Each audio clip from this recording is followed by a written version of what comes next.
Hi friends, आज हम NCERT की इम्पोर्टेंट वन लाइनर क्वेश्चन लेकर आया हूं जो हर एक एग्जाम के दृष्टिकोण से बहुत ही इम्पोर्टेंट है। आइए सेशन को स्टार्ट करते हैं, देखते हैं।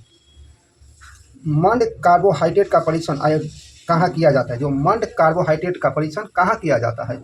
ये आयोडीन से किया जाता है। जो मंद कार्बोहाइड्रेट का परीक्षण किससे किया जाता है? ये आयोडीन से किया जाता है। इस प्रक्रिया में मंद का जो रंग कैसा हो जाता है? काला हो जाता है। इस प्रक्रिया में जो मंद का रंग कैसा हो जाता है? नीला हो जाता है, नीला काला हो जाता है। मंद कार्बोहाइड्रेट का जो परीक्षण है वो किससे किया जाता है? आयोडीन से किया जाता है। और इस प्रक्रिया में जो मंद का रंग है वो कैसा हो जाता है? नीला काला हो जाता है। नीला काला हो जाता है। जो मंद का रंग है नीला काला हो जाता है। नेक्स्ट, प्रोटीन का परीक्षण CuSO4 से किया जाता है। जो प्रोटीन का परीक्षण है CuSO4 से किया जाता है, जिसमें प्रोटीन का रंग बैगनी हो जाता है। जिसमें प्रोटीन का रंग कैसा हो जाता है? बैगनी हो जाता है। नेक्स्ट क्वेश्चन है, कार्बोहाइड्रेट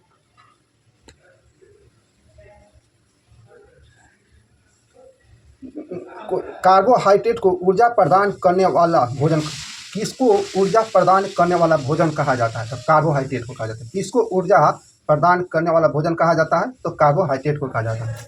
किसको ऊर्जा प्रदान करने वाला भोजन कहा जाता है? तो कार्बोहाइड्रेट को कहा जाता है। विटामिन ए का हम त्वचा तथा आंखों के लिए, जो विटामिन ए है वो त्वचा तथा आंखों के लिए है। विटामिन डी अस्थि और दांत के लिए। विटामिन सी रोगों के घाव के प्रति सुरक्षा। भोजन को गर्म करने से विटामिन सी जो पोषण आता है, भोजन को गर्म करने से कौन सा विटामिन नष्ट हो जाता है? तो विटामिन सी नष्ट हो जाता है। भोजन को गर्म करने से विटामिन सी आसानी से नष्ट हो जाता है। नेक्स्ट क्वेश्चन है, वृक्षांश का मुख्य स्रोत साबुन, अनाज, दाल, आलू, ताज़ा फल वह पदार्थ जिसे आसानी से संपीड़ या खरोंचा जा सकता है कोमल पदार्थ है तथा इसका उल्टा कठोर पदार्थ कहलाता है। वृक्षांश का मुख्य स्रोत क्या है? वृक्षांश का मुख्य स्रोत क्या है? वृक्षांश का मुख्य स्रोत है साबुन, अनाज, दाल, आलू, ताज़ा फल है। वृक्षांश का मुख्य स्रोत क्या है? साबुत, अनाज, दाल, आलू, ताज़ा फल है। वृक्षांश का मुख्य स्रोत क्या है? साबुत, अनाज, दाल, आलू, ताज़ा फल है। वह पदार्थ जिसे आसानी से संपीड़ या खरोंचा जा सकता है कोमल पदार्थ तथा इसका उल्टा कठोर पदार्थ कहलाता है। वह पदार्थ जिसे हम आसानी से संपीड़ या खरोंचा जा सकते हैं कोमल पदार्थ है। वह पदार्थ जिसे हम आसानी से संपीड़ या खरोंचा जा सकता है वह कोमल पदार्थ है। और इसका जो होगा जिसको आसानी से खरोंचा नहीं जा सकता है उसको हम कठोर पदार्थ कहलाते हैं। कांच, जल, वायु तथा कुछ प्लास्टिक पारदर्शी पदार्थों के उदाहरण हैं। कांच हो गया, जल हो गया, वायु तथा कुछ प्लास्टिक पारदर्शी पदार्थों के उदाहरण। कांच, जल, वायु तथा कुछ प्लास्टिक पारदर्शी पदार्थ। कौन प्लास्टिक पारदर्शी पदार्थ का उदाहरण है? कांच हो गया, जल हो गया, वायु तथा कुछ प्लास्टिक पारदर्शी पदार्थों के उदाहरण। क्वेश्चन नंबर 9 का देखिए, कपास की प्राप्ति पौधे के फूल से। कपास की प्राप्ति किससे होती है? पौधों के फूल से होती है। कपास की प्राप्ति किससे होती है? पौधे के फूल से होती है। कपास की जो प्राप्ति है किससे होती है? पौधे के फूल से होती है।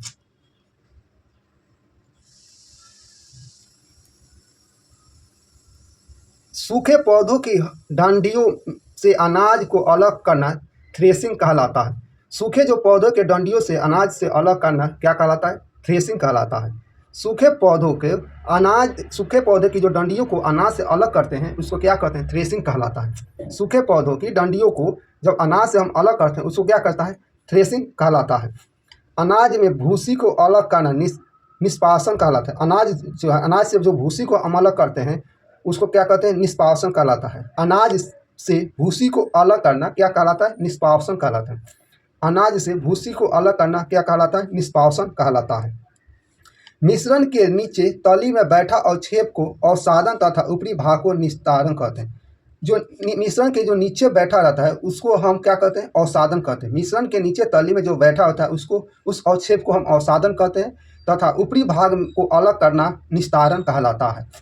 छानने की प्रक्रिया क्या कहते हैं? निस्संदन कहलाती है। छानने की प्रक्रिया क्या कहलाती है? निस्संदन कहलाती है। छानने की प्रक्रिया क्या कहलाती है? निस्संदन कहलाती है। छानने की प्रक्रिया क्या कहलाती है? निस्संदन कहलाती है।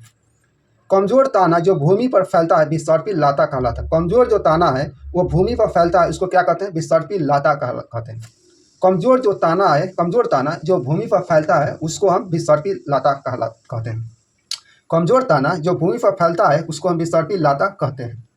पत्ती का वह भाग जो तने से जुड़ी होती है परवृत्त कहलाता है। पत्ती का वह भाग जो तने से जुड़ी होती है वो परवृत्त कहलाता है। पत्ती का वह भाग जो तना से जुड़ी होती है उसको परवृत्त कहलाता है।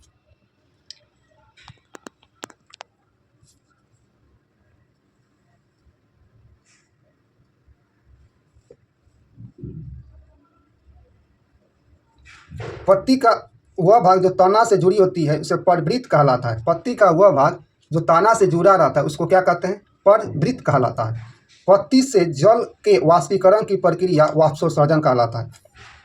पत्ती से जल के वाष्पीकरण की प्रक्रिया वाष्पोत्सर्जन कहलाता है। पत्ती से जल के वाष्पीकरण की प्रक्रिया को हम क्या कहते हैं? वाष्पोत्सर्जन कहते हैं। जो पत्ती से जल का वाष्पीकरण की प्रक्रिया होता है उसको हम क्या कहते हैं? वाष्पोत्सर्जन कहलाता है। नेक्स्ट है समांतर विन्यास युक्ति पत्ती वाले पौधों का रिश्तेदार तथा जालिका रूपी विन्यास वाली पत्ती का मूसला जड़े होता है। जो समांतर विन्यास युक्त वाली पौधे का रिश्तेदार तथा जालिका रूपी विन्यास वाली पत्ती का मूसला जड़े होती है। समांतर विन्यास युक्त पत्ती वाले पौधा का रिश्तेदार तथा जालिका रूपी विन्यास वाली पत्ती का मूसला जड़े होती है। समांतर विन्यास युक्त पत्ती वाले पौधों का रेशेदार तथा जालिका रूपी विन्यास वाली पत्ती का मूसला जड़ होता है। धुरांग संधि गर्दन तथा सिरे को जोड़ता है। जो धुरांग संधि है जो किसको जोड़ता है? गर्दन तथा सिर को जोड़ने वाला कौन सा संधि है? धुरांग संधि। अस्थि को गति प्रदान करना दो पेशियों संयुक्त रूप से कार्य करता है। अस्थि को गति प्रदान करने के लिए दो पेशियों संयुक्त रूप से कार्य करता है। अस्थियों को गति प्रदान करने के लिए दो पेशियां संयुक्त रूप से कार्य करता है। पंछी का पंख अग्रपाद का रूपांतर रूप है। पंछी का जो पक्षी है उसका पंख अग्रपाद के रूपांतरण का रूप है। केंचुए चलने तथा भूमि पर पकड़ बनाने के लिए सुक का उपयोग करते हैं। केंचुआ जो है चलने और भूमि पर पकड़ बनाने के लिए किसका उपयोग करते हैं? सकू का उपयोग, सुक का उपयोग करते हैं। घोंघा पेशीय उत्पाद की सहायता से चलता है। घोंघा जो है पेशीय उत्पाद की सहायता से चलता है। जो घोंघा है किसकी एथी से चलता है? पेशीय उत्पाद की सहायता से वो चलता है। मरुस्थलीय जीवों में पानी की कमी की वजह से मूत्र पतला मल सूक्ष्म होता है। मरुस्थलीय जीवों में पानी की कमी की वजह से मूत्र पतला और मल सूक्ष्म होता है। जो मरुस्थलीय जीव होते हैं वो पानी की कमी से उनका जो मल मूत्र होता है वो पतला और सूक्ष्म होता है। मछलियों के शरीर चिकने सल्कों से ढका, जो मछली का शरीर है मछली का जो शरीर है चिकने सल्कों से ढका रहता है। जो मछली का जो शरीर है चिकने सल्कों से ढका रहता है। जो मछली का शरीर है चिकने सल्कों से ढका रहता है। मरुस्थलीय पौधों में प्रकाश संश्लेषण समय तने में होता है। जो मरुस्थलीय पौधे हैं उनका प्रकाश संश्लेषण किस में होता है? तना में होता है। मरुस्थलीय पौधों का जो प्रकाश संश्लेषण सामान्यतः उनका तने में होता है। केंचुआ किसे सांस लेता? केंचुआ है जो त्वचा से सांस लेता है। केंचुआ किसे सांस लेता है? त्वचा से सांस लेता है। केंचुआ किसे सांस लेता है? त्वचा से सांस लेता है। युद्ध में धुएं के पर्दा के रूप में फॉस्फिन का उपयोग होता है। युद्ध में जो युद्ध होता है वहाँ धुएं के पर्दा के रूप में फॉस्फिन का उपयोग होता है। पौधे में श्वसन की क्रिया दिन तथा रात दोनों समय, जबकि प्रकाश संश्लेषण सिर्फ दिन। जो पौधों में श्वसन की प्रक्रिया दिन और रात में होता है जबकि प्रकाश संश्लेषण सिर्फ दिन में होता है। पौधों में श्वसन की प्रक्रिया दिन तथा रात दोनों के समय होता है जबकि प्रकाश संश्लेषण सिर्फ दिन में होता है। पौधों में श्वसन की क्रिया दिन तथा रात दोनों समय जबकि प्रकाश संश्लेषण सिर्फ दिन में होता है। जंतु प्रजनन द्वारा समान संतान उत्पन्न होता है। जंतु प्रजनन द्वारा समान संतान उत्पन्न करता है। सबसे पहले हाथों से लंबाई मापने की प्रक्रिया की शुरुआत मिस्र में हुआ। सबसे पहले हाथों से लंबाई मापने की प्रक्रिया कहाँ शुरू हुआ? मिस्र में शुरू हुआ। सबसे पहले हाथों से लंबाई मापने की प्रक्रिया की शुरुआत कहाँ हुआ? मिस्र से हुआ। सबसे पहले हाथों से लंबाई मापने की प्रक्रिया की शुरुआत कहाँ से हुआ? मिस्र से हुआ।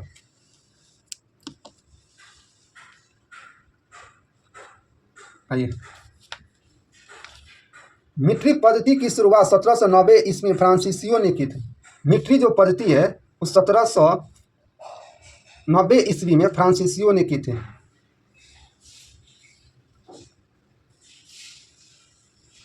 जो मीट्रिक पद्धति की शुरुआत सर्वप्रथम मीट्रिक पद्धति की जो शुरुआत है कब हुआ था? 1790 ईस्वी में। किसने शुरू की? फ्रांसीसियों ने शुरू की। मीट्रिक पद्धति की शुरुआत कब हुई थी? 1790 ईस्वी में। किसने की? फ्रांसीसियों ने की।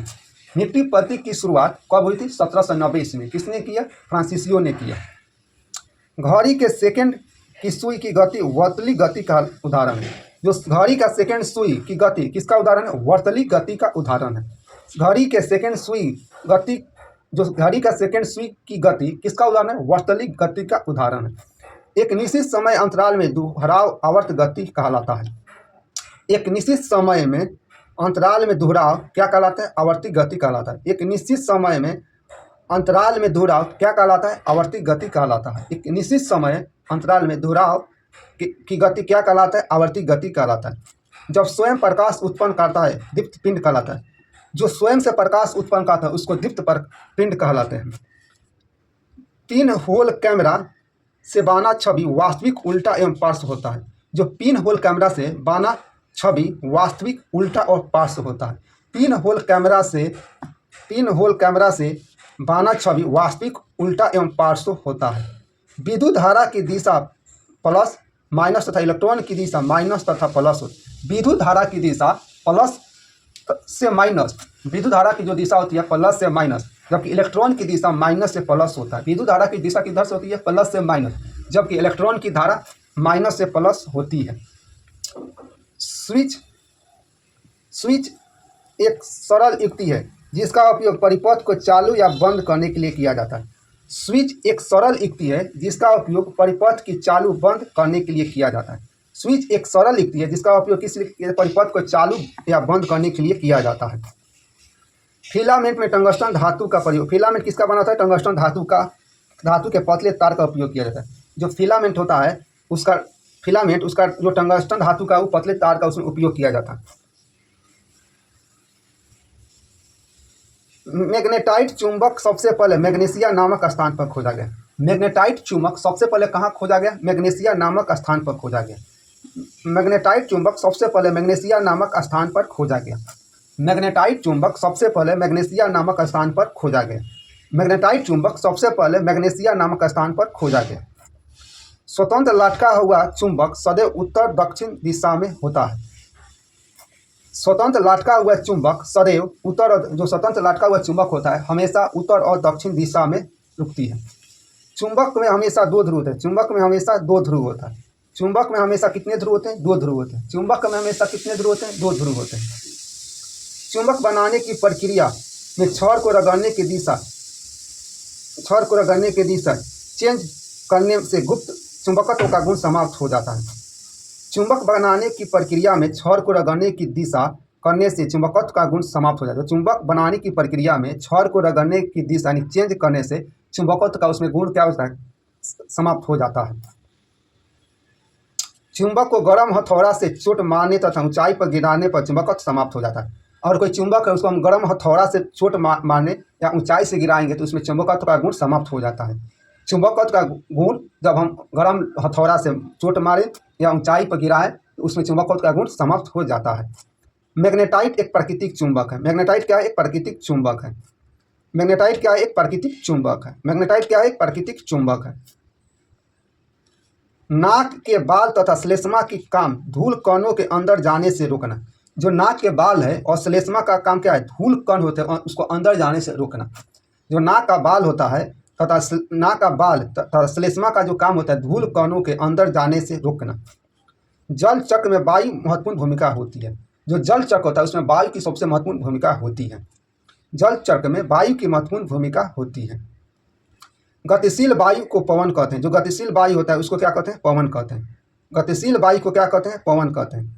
गतिशील वायु को क्या कहते हैं? पवन कहते हैं। O2 श्वसन तथा ज्वलन दोनों के लिए आवश्यक होता है। जो O2 श्वसन तथा ज्वलन दोनों के लिए आवश्यक होता है। ऑक्सीजन का श्वसन तथा ज्वलन दोनों के लिए आवश्यक होता है। सजीवों द्वारा भोजन ग्रहण तथा उपयोग विधि को पोषण कहते हैं। जो सजीव द्वारा भोजन का ग्रहण तथा उपयोग विधि को पोषण कहते हैं। सजीवों द्वारा भोजन का ग्रहण तथा उपयोग विधि को पोषण कहते हैं। पत्तियों को पौधों का खाद की फैक्ट्री कहते हैं। पत्तियों को पौधे का खाद का फैक्ट्री कहते हैं। पत्तियों के पौधों को खाद का फैक्ट्री कहते हैं।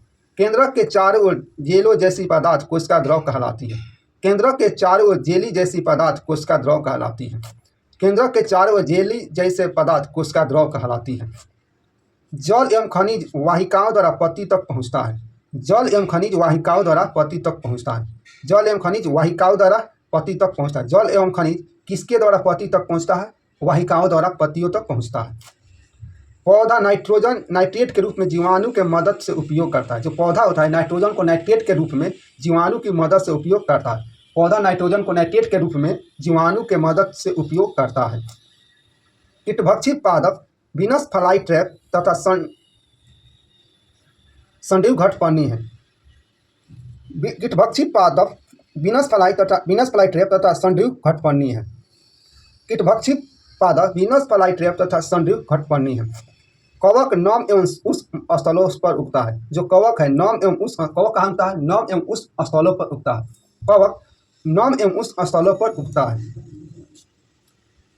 जटिल खाद्य पदार्थों को सरल पदार्थ में परिवर्तन, टूटना, विखंडन तथा प्रक्रम प्राचन कहलाता है। जटिल खाद्य पदार्थों को सरल पदार्थ में परिवर्तन, टूटना, विखंडन तथा यह प्रक्रम प्राचन कहलाता है। जटिल खाद्य पदार्थों को सरल पदार्थों में परिवर्तन, टूटना, विखंडन तथा यह प्रक्रम क्या कहलाता है? पाचन कहलाता है। मधुमक्खी एवं नरभर मक्खी हमिंग बर्ड पौधा के मकरंद से भोजन प्राप्त करता है। मधुमक्खी और नरभर जो पक्षी होता है, मधुमक्खी या हमिंग बर्ड जो पौधे के कहाँ से भोजन प्राप्त करते हैं? मकरंद से भोजन प्राप्त करता है। मधुमक्खी और हमिंग बर्ड अपना भोजन कहाँ से प्राप्त करता है? पौधे के मकरंद से अपना भोजन प्राप्त करता है। मधुमक्खी अपना शहद भी मकरंद से ही प्राप्त करता है। जो मधुमक्खी है अपना जो शहद कहाँ से प्राप्त करता है? पौधा के जो मकरंद है वहाँ से ये प्राप्त करता है। स्टार फिश एक ऐसा जीव है जो अपना भोजन अपने आमाशय से बाहर निकाल कर ग्रहण करता है। स्टार फिश एक ऐसा जीव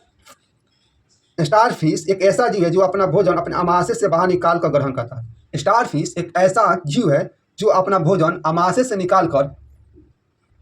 से बाहर निकालकर अपना भोजन ग्रहण करता है। लाल रस मन को सकरा में परिवर्तित कर देता है। लाल रस मन को किसमें परिवर्तित करता है? सकरा में परिवर्तित कर देता है। लाल रस मन को किसमें परिवर्तित करता है? सकरा में परिवर्तित कर देता है। आमाशय की आंतरिक परत की सुरक्षा श्लेष्मा झिल्ली द्वारा होती है।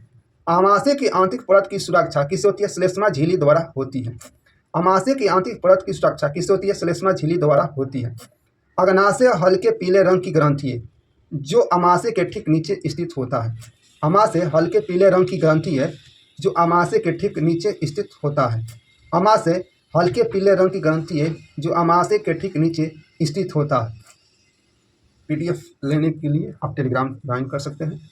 मिलते हैं नेक्स्ट वीडियो में, तब तक के लिए धन्यवाद।